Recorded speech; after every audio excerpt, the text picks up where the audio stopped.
وہ حبیب رب شہد و سرا وہ شعور و فکر کیا گہی وہی نور حق وہی شم میں جان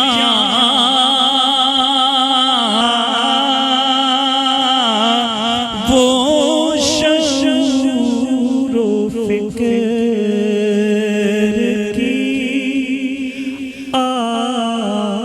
آج ان سے ہم گفتگو کر رہے تھے صلح حدیبیہ کے حوالے سے. اب کچھ باتیں فتح مکہ کے حوالے سے کرنا چاہیں گے.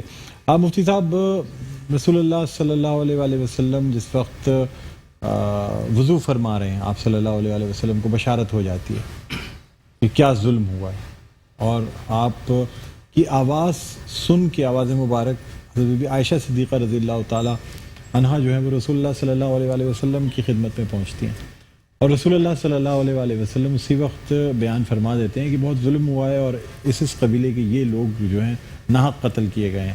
اس کے بعد اب اندیشہ ہے مطہرہ ہیں. آپ یہ دیکھیں کہ ابو سفیان جو کہ اپنی بیٹی کے گھر پہ آئے ہیں اور مطلب زوجہ مطہرہ ہونے کے ناطے وہ اپنے سگے باپ کو رسول اللہ صلی اللہ علیہ وآلہ وسلم کے بستر پر بیٹھنے کی اجازت نہیں دیتی ہیں اور کہتی ہیں کہ یہ نبی کا بستر ہے، یہ ناپاک ہو جائے گا، آپ اسلام نہیں لائے ہیں، آپ میرے والد صاحب ضرور ہیں لیکن آپ کو میں اس بستر پر بیٹھنے کی اجازت نہیں دے سکتی. چنانچہ ابو سفیان جو ہیں وہ تشریف لے جاتے ہیں، یعنی وہ جاتے ہیں مسجد نبوی میں اور وہاں رسول اللہ صلی اللہ علیہ وآلہ وسلم کی خدمت میں حاضر ہو کر کہتے ہیں کہ اس صلح کو تنسیخ نہ کیا جائے، ہم اسے تنسیخ یعنی اس کو منسوخ نہیں کرنا چاہتے. ناظرین، یہ وہی صلح حدیبیہ ہے جس پہ دستخط جس وقت کیے جا رہے تھے کفار مکہ کی بھرپور کوشش تھی کہ یہ صلح نہ ہو پائے، اور اب 2 سال کے بعد اسی صلح حدیبیہ کی تنسیخ کی صورت میں کفار مکہ کسی صورت یہ بات یعنی افورڈ ہی نہیں کر سکتے، وہ کسی صورت یہ بات برداشت ہی نہیں کر سکتے کہ صلح حدیبیہ کی تنسیخ ہو جائے. یعنی اگر صلح حدیبیہ کی تنسیخ ہو جاتی ہے تو مسلمان اس قدر حمیت میں اور اس قدر تعداد میں موجود ہیں کہ اگر وہ مکہ مکرمہ کی طرف چہل قدمی کرتے، یعنی پیش قدمی کرتے، تو یہ بات روز روشن کی طرح آیا تھی کہ کسی صورت بھی کفار مکہ اب مسلمانان مدینہ کا مقابلہ کرنے کی طاقت یا جرت نہیں رکھتے. کیا فرمائیں گے؟ اور پھر اتنی طاقت اور قدرت رکھنے کے بعد رسول اللہ صلی اللہ علیہ وآلہ وسلم کی جو ریش مبارک ہے وہ جھکی ہوئی ہے، آپ کے رخسار سے جو آنسو ٹپک رہے ہیں وہ آپ کی ریش مبارک تک جا رہے ہیں، اور اونٹ کے کجاوے تک آپ کی جو ریش مبارک ہے وہ آپ دیکھیں. اتنا بڑا حاکم پوری یعنی وہ دونوں جہانوں کے سردار، لیکن جب ایک فاتحانہ شان سے ہم نے بہت سے جو فاتح ہوتے ہیں ان کو انٹر ہوتے دیکھا، رسول اللہ میں اتنی عاجزی اور اتنی انکساری. سبحان اللہ. ڈاکٹر صاحب آپ نے بڑا ہی اچھا نقطہ دے دیا. اسی کو سیرت کہتے ہیں. یہاں سے سیرت مصطفیٰ کا ہمیں پتہ چلتا ہے. اللہ تبارک و تعالی نے اسی سورہ فتح کی آیت نمبر 8 اور 9 اتاری. فرمایا انا ارسلناک شاہدا مبشرا ونذیرا لتؤمنوا باللہ ورسولہ وتعزروہ وتوقروہ وتسبحوہ بکرۃ واصیلا. کہ اے پیارے کملی والے نبی، ہم نے آپ کو شاہد یعنی حاضر و ناظر بنا کر بھیجا، پھر خوشخبری سنانے والا بنا کے بھیجا، ڈر سنانے والا بنا کے بھیجا. لتؤمنوا باللہ ورسولہ، کہ ایمان والو تم اللہ پر ایمان لاؤ اور اس کے پیارے نبی پر ایمان لاؤ. وتعزروہ وتوقروہ، اس کا ادب کرو، اس کی تعظیم کرو. اب یہاں پر مفسرین کرام نے بڑا خوبصورت کلام کیا. فرماتے ہیں کہ وجہ کیا تھی کہ اللہ تبارک و تعالی نے اس فتح مکہ کے فوری بعد یہ فرمایا کہ محبوب ہم نے آپ کو بھیجا. ایک جگہ پہ فرمایا کہ ہم نے آپ کو حاضر ناظر بنا کے بھیجا، ایک جگہ پہ حضور کے آنے کا مقصد بیان فرمایا رحمت للعالمین بنا کر بھیجا. اب میرے آقا کرام رحمت للعالمین دیکھیے، صحابہ کرام انتظار میں تھے کہ حکم ہوگا کہ ان کو گاجر مولیوں کی طرح کاٹ دو، لیکن حضور نے فرمایا نہیں. حضور کا حکم آتا ہے، فرمایا کہ ان کو اعلان عام کر دو کہ جاؤ، آج محمد عربی نے تمہیں کھلے عام معافی کا اعلان کیا ہے، اور جو تم میں سے در مصطفیٰ پہ آ جائے گا ہم تمہیں کھلے دل سے معاف کریں گے. یہ میرے آقا کی سیرت یہاں سے شروع ہوتے. اسی آیت کے زیر تحت علماء نے کلام کیا. دیکھیں شفا شریف جلد نمبر 2 صفحہ نمبر 29، اور اس کے علاوہ نسیم الریاض کتاب کا نام ہے، جلد نمبر 3 صفحہ نمبر 383. کتاب کا نام ہے تفسیر جلالین صفحہ نمبر 423. اور اس کے علاوہ کتاب کا نام ہے تفسیر در منصور جلد نمبر 6 صفحہ نمبر 71. اور اس کے علاوہ کتاب کا نام ہے تفسیر ابن جریر جلد نمبر 26 صفحہ نمبر 47. یہاں پہ لکھا گیا ہے کہ پیارے حبیب علیہ السلام کا جو کردار، جو سیرت، جو صورت تھی نا، اس کو دیکھ کر اللہ تبارک و تعالی نے آپ کی شان بیان کی. فرمایا کہ لوگو اگر تم اپنی سیرت کو کسی سیرت کی طرح بنانا چاہتے ہو تو وہ سیرت مصطفیٰ ہے.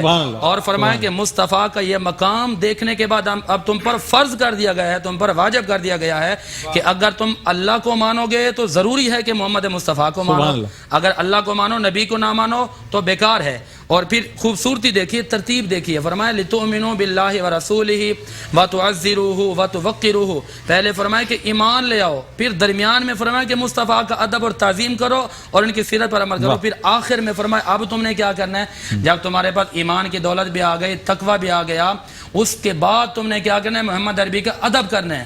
مالک ادب تو کر لیا، اب کیا کرنا ہے؟ فرمایا اب آخری بات جو ہے نا، اب ادب کے بعد در مصطفیٰ کے بعد تم نے اللہ کی عبادت کرنی ہے. مالک یہ کیوں؟ اللہ نے فرمایا کہ در حقیقت یہ نماز، روزہ، حج، زکوٰۃ، تمہاری جو سب چیزیں ہیں نا، فرمایا کہ میں سراپا مخزن راز تھا، مدت سے رہا میں راز میں، تیرا شوق دید کشاں کشاں مجھے کھینچ لایا نماز میں. یہاں اقبال نے بات کو مختصر کر دیا. فرمایا کہ یہ جو تمہاری نمازیں، روزے، حج، زکوٰۃ ہے نا، یہ در حقیقت سیرت مصطفیٰ کا نام ہے، یہ در حقیقت عشق مصطفیٰ کا نام ہے. اب یہاں پر ایک اور بات میں عرض کرتا چلوں کہ حضور نے فرمایا اعلان کر دو. وہ لوگ آ گئے، وہ ڈرتے ہوئے ہے کہ پتہ نہیں کیا ہوتا ہے، پہلے کے جو ہمارے کرتوت ہیں ان کا کیا ہوتا ہے. حضور علیہ السلام کو یہ پیغام دیا گیا کہ محبوب جو آپ کے آج فتح مکہ کے دن آپ کے قدموں میں آ جائے گا، کیا ہوگا کہ لیدخل المؤمنین والمؤمنات، آیت نمبر 6 ہے، جنات تجری من تحتها الانہار خالدین فیہا ویکفر عنہم سیئاتہم. فرمایا اس وقت آپ کے قدموں میں آنا ایسا ہے گویا کہ ان کے سارے گناہوں کو عرش کے رب مٹا دے گا اور ان کو جنت میں داخل فرما دے گا.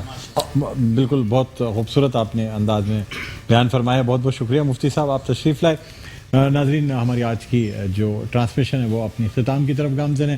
کوئی غلطی ہو گئی ہو بیان کرنے میں، بتانے میں، تو اللہ تعالیٰ سے معافی کا خواستگار ہوں اور آپ سے درگزر کی درخواست ہے.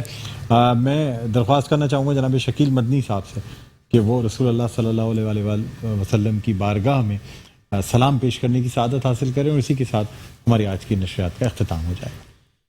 حضور آپ کے لیے سلام ہے، سلام ہے. حضور آپ کے لیے سلام ہے، سلام ہے. یہ کائنات آپ کی غلام ہے، غلام ہے. یہ کائنات آپ کی غلام ہے، غلام ہے. میں کیا بتاؤں عظمتیں میرے نبی کی دوستوں